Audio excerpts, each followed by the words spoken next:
Al ver las noticias, muchas veces podríamos pensar que la humanidad cada vez está peor y que todo se ha ido al garete.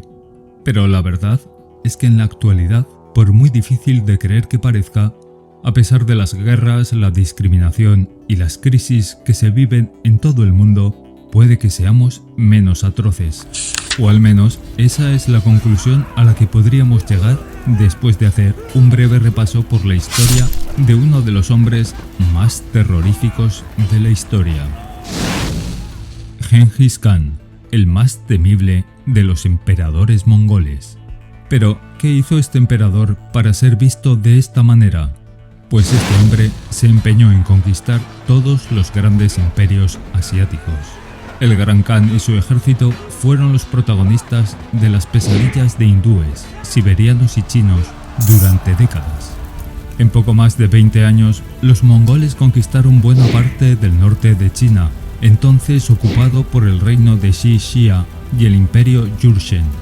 Destruyeron el imperio musulmán de Huareng, situado en Asia Central.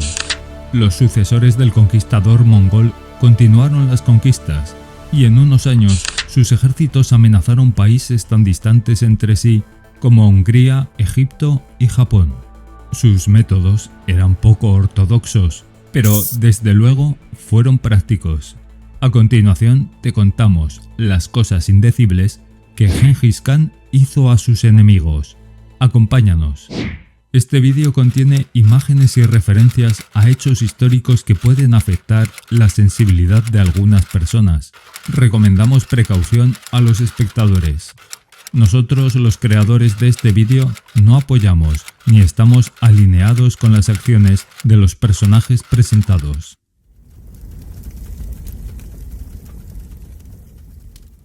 A primera vista, la avasallante expansión del imperio mongol resulta difícil de explicar, pero podemos comenzar por las impresionantes habilidades de estos nómadas dedicados al pastoreo y a la guerra. Los mongoles eran unos guerreros formidables, con un estilo de vida que los convirtió en excelentes jinetes y arqueros. El clima atroz al que constantemente se enfrentaban los había curtido para soportar las interminables penurias de la vida militar. Pero ninguno de los pueblos nómadas que les había precedido como conquistadores surgidos de las estepas había tenido un éxito remotamente parecido al suyo. El componente más polémico del estilo de guerra mongol fue el terror. En sus conquistas de estados sedentarios, Genghis Khan aplicó premeditadamente una política del miedo, difundido a través de la violencia. Pero esta práctica no era la acción descontrolada de unos bárbaros sedientos de sangre, sino un instrumento calculado para facilitar las conquistas. Cuanto más se resistía una zona, más cruel era la actuación de los mongoles. Los aterrorizados supervivientes de las invasiones normalmente eran liberados por los propios mongoles para ser portadores involuntarios del mensaje de que toda resistencia contra el invasor era inútil. El ejército de Genghis Khan fue maestro en el arte de intimidar. Estos catapultaban los cuerpos muertos de los conquistados a los castillos y palacios que invadían. Tal espectáculo acababa sembrando el pánico entre los soldados enemigos y los ciudadanos. Además, los guerreros de Genghis Khan masacraban a los residentes, cortando sus miembros y mostrándolos ante todos. Además de la intimidación, usaban la estrategia militar psicológica compleja y eficaz. Su objetivo era el de mantener a sus tropas con vida, con la intención de tener a todo su ejército lo más completo posible para continuar conquistando territorios. Es por esto que Khan se concentraba en usar el cerebro en el campo de batalla. El terror, en realidad, era una estrategia. Es importante recordar que los mongoles son un pueblo nómada desde hace milenios. Durante el siglo XII, esta tendencia de vida se unió a la ambición de Khan, y bueno, el resultado fue sanguinario e impresionante. Sin embargo, el gran emperador tenía sus toques de consideración. La relación del ejército de Gengis Khan con la sangre de la nobleza extranjera era controvertida. Para el pueblo mongol, la sangre contenía la esencia espiritual de cada persona. Por ese motivo solo podían matar a nobles sin derramamiento de sangre.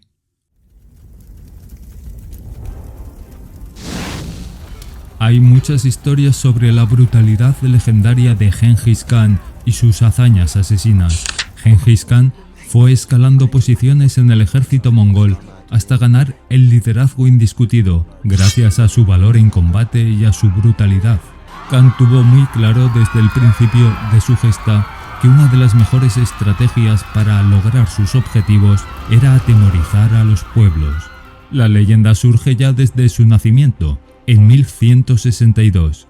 Era un aristócrata en una sociedad feudal y brutal, hijo y nieto de nobles mongoles. Su padre fue asesinado por los tártaros cuando él tenía 10 años. Desde entonces, su madre y sus 6 hermanos sufrieron todo tipo de penurias y persecuciones. Fueron expulsados de su hogar y forzados a buscar comida. La mayor parte de sus alimentos eran plantas y desechos de cadáveres que encontraban en las carreteras.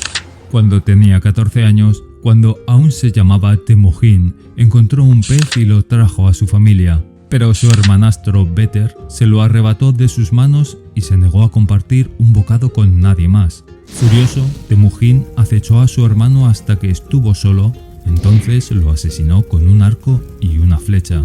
Pero Khan no salió airoso de su primer asesinato. La historia cuenta que su madre lo regañó, así que por lo menos tuvo una buena conversación cuyo tema principal pudo haber sido: en esta familia no asesinamos a nuestros hermanos. Sin duda, este hecho fue fundamental para la formación de su carácter. Temujin era un hombre de guerra y su pueblo también.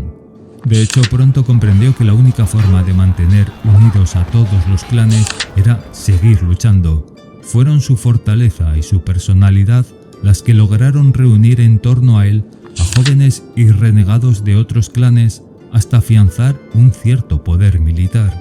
El rapto de su primera mujer, Borte, por un clan merquita y la guerra para recuperarla fue el origen del mito de su sangriento legado. Necesitó 20 años de batallas para lograr que las decenas de clanes como Jurchen, merquitas, tártaros y ugures, etc., se uniesen bajo su mando. En 1206 logró que todas las tribus pasasen a denominarse mongoles y adoptó el nombre de Gengis Khan. Gengis significa océano y Khan jefe, un jefe tan grande como el océano. Fue entonces cuando dedicó esfuerzos a la educación del pueblo y a su salud, que confió a sabios chinos. Pronto emprendió la conquista de China. Logró llegar a Pekín en 1214, aunque el dominio total del gigante asiático no llegaría hasta los tiempos de su nieto Kublai. Luego la emprendió con los musulmanes y hacia 1223 ya había conquistado Asia Central, Persia y Afganistán. Uno de los rivales de Khan en su ascenso al poder fue un líder mongol de nombre Jamuka. En una ocasión en la que alcanzó una gran victoria, Jamuka hirvió en enormes calderos a los 72 enemigos de mayor rango que habían sobrevivido. Seguramente Gengis Khan se sintió obligado a superarlo. Gengis Khan estaba acostumbrado a victorias relativamente rápidas y le irritaba mucho que le opusieran tenaz resistencia. Si de buen humor era brutal, solo hay que imaginarlo iracundo. Cuando atacó la ciudad de Urgench, enfrentó una hábil oposición. Los soldados de Urgench aplicaron tácticas de guerra de guerrillas, lo cual enfureció al Khan, ya que las consideró una estrategia cobarde. Se cree que en Urgench mató a más de 1 millón de personas en unos pocos días. Ningún asesino de la historia fue tan eficiente. La mayoría de las historias sobre Khan cuentan cómo le pedía a los enemigos que se rindieran y luego acababa aniquilándolos por completo a ellos, a sus familias y amigos si se negaban. Una gran ciudad dirigida por un noble llamado Inalchuk se interponía en el camino de la conquista del Khan, lo cual lo hizo sentir muy enfurecido. Años antes había enviado una gran caravana de 500 hombres, con la esperanza de crear más rutas comerciales en la región. Inalchuq había diezmado toda la caravana y había rechazado por completo la oferta de paz del emperador mongol. Ante esta situación, Genghis Khan mató a toda la población civil, destruyó por completo todos los restos de la ciudad y mató al odiado líder, vertiendo plata fundida en sus ojos y oídos.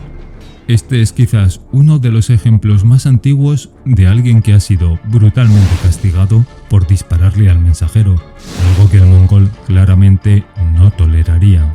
El Khan estaba orgulloso de sus ataques asesinos y sintió que el terror que inspiraron debería ser útil para hacer que más enemigos se unieran a su lado sin que él perdiera a ningún hombre. Si bien estas campañas de terror eran lo mismo que de costumbre para el emperador, muchas personas no se daban cuenta de que si lo hacían sentir personalmente insultado, podría ser aún más brutal y castigador de lo que se imaginaban.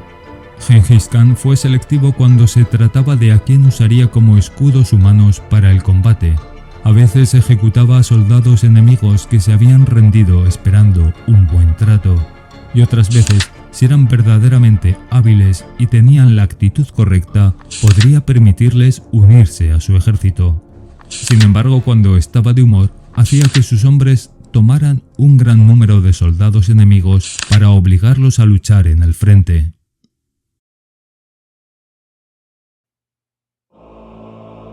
Los pueblos que los mongoles conseguían a su paso recibían la opción de unirse al ejército de Khan. Si optaban por pelear contra el Khan, una vez derrotados, toda la población era masacrada. Se cree que el mongol fue responsable de la muerte de al menos 40 millones de personas. El Khan además tuvo 36 esposas y cientos de concubinas. Su descendencia directa fue sin duda muy numerosa. Además, aniquilaba a todos los jóvenes guerreros rivales, así que él o sus familiares solían tener descendencia con las mujeres que quedaban. Además de brutal, Genghis Khan fue un líder guerrero sumamente inteligente, y muchos creían que su existencia fue una profecía. Antes de su nacimiento, se decía que vendría un héroe guerrero del cielo a unir a todas las tribus mongolas y tomar venganza de sus enemigos. Se dice que cerca de 13.000 hombres eran los congregados alrededor del Khan. Debió ser un espectáculo aterrador. Al parecer esto se lo tomó en serio, pues años después de llegar de la ciudad de Otrar, donde había matado a Inalchuq con plata fundida, en su rabia también declaró a los habitantes que había sido enviado por Dios para castigarlos. Luego aniquiló absolutamente a toda la población y borró la ciudad de la faz de la tierra. Cuando llegó a Samarcanda se encontró con una fuerte resistencia de más de 100.000 soldados, pero finalmente logró desgastarlos, cortando su suministro de agua, derribándolos por desgaste lento y finalmente irrumpiendo en la ciudad propiamente dicha. Sin duda, Genghis Khan fue tan buen estratega como asesino. Su obra marcó con contundencia un antes y un después en la historia mundial. ¿Y tú? ¿Cuál crees que es el hecho más atroz que hizo el Gran Khan? Déjanos saber lo que piensas en la sección de comentarios. Como siempre, gracias por vernos. Si te gustó este vídeo, no olvides darle like. Recuerda clicar en la campanita y suscríbete para enterarte de cada nuevo vídeo que colguemos. ¡Hasta la próxima!